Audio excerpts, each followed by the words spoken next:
शांति। इस पुराने कब्रिस्तान को बाबा परिस्तान बनाने के लिए इस धरा पर आकर हम बच्चों को पढ़ाते हैं। हम बच्चे बहुत खुशकिस्मत हैं जो रोज़ परमात्मा से ये पढ़ाई पढ़ रहे हैं। तो आज जो हमने पढ़ाई पढ़ी 31 तारीख के महावाक्य हमने जो सुने उनकी विशेष बातों को हम रिवाइज़ करते हैं। हम गरीब बच्चों जैसा खुश नसीब इस दुनिया में कोई नहीं है, क्योंकि हम डायरेक्ट बाप के बने हैं, उनसे सद्गति का वर्षा पाते हैं। हम ही पढ़ते हैं, हमें अंत में बाप के सिवाय और कुछ भी याद नहीं आएगा। हम बच्चे क्या जानते हैं? परिस्तान स्थापन करने वाला हमारा बाबा फिर से आया हुआ है। अब इस कब्रिस्तान से दिल लगाई तो घाटा पड़ जाएगा।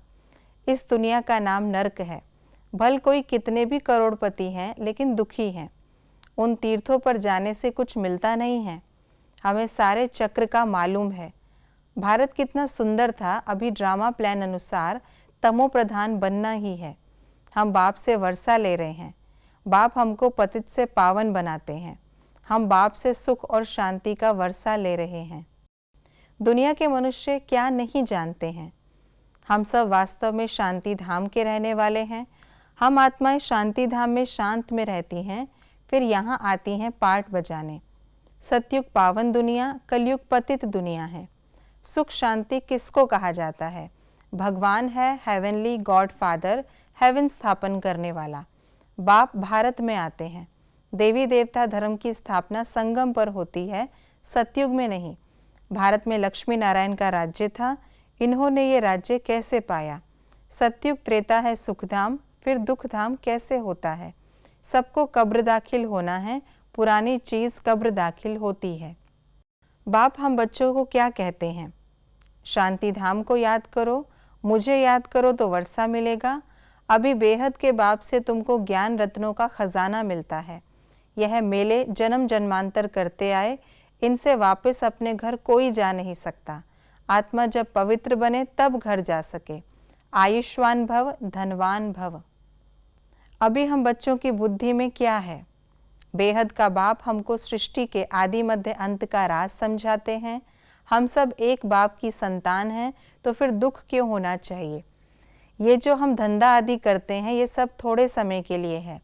नई दुनिया में बहुत थोड़ी आत्माएं होंगी और बहुत सुखी होंगी। जो पहले पहले पाठ बजाते हैं वही 84 जन्म लेते हैं, सब नहीं लेते। शिव बाबा हमको पढ़ाते हैं। हम आत्माएं अभी जाएंगी अपने घर शांति धाम। सबको कब्र दाखिल होना है, पुरानी चीज़ कब्र दाखिल होती है। भक्ति मार्ग में लोग क्या मानते हैं और क्या क्या करते हैं? सतयुग की आयु लाखों वर्ष कहते, लक्ष्मी नारायण सतयुग के मालिक कहते, उनसे जाकर भीख मांगते हैं। दान पुण्य करते, समझते हैं अमरनाथ ने पार्वती को कथा सुनाई, अनेक तीर्थ बनाए हैं। अमरनाथ पर, कुंभ के मेले पर गंगा स्नान करने जाते, समझते हैं इससे पावन बनेंगे। भगवान को सर्वव्यापी कहते। अभी पुरानी दुनिया के अंत में क्या क्या हो रहा है? माया रावण का पॉम्प है, ये थोड़ा समय चलना है। झूठा शो है, झूठी माया, झूठी काया। पिछाड़ी का भपका टेम्पररी पॉम्प है। पुरानी दिल्ली क्या थी, अभी नई दिल्ली कितनी अच्छी बनाई है। नाम रखा है न्यू दिल्ली। बड़े बड़े मकान आदि बनाते हैं, इनको आर्टिफिशियल स्वर्ग कहा जाता है, अल्पकाल के लिए। इसका नाम नर्क है, ये गया कि गया। हम बच्चों को धारणा क्या करनी है?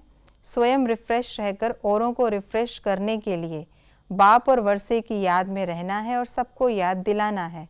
इस पुरानी दुनिया कब्रिस्तान से दिल नहीं लगानी है।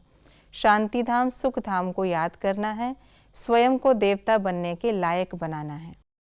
तो ये थी आज की मुरली की विशेष बातें। इन बातों को सुनकर हम सब रिफ्रेश हुए और सारा ही दिन बाबा ने जो होमवर्क दिया है बाबा को याद करेंगे, औरों को भी दिलाएंगे, शांति धाम और सुख धाम को भी याद रखेंगे। ओम शांति।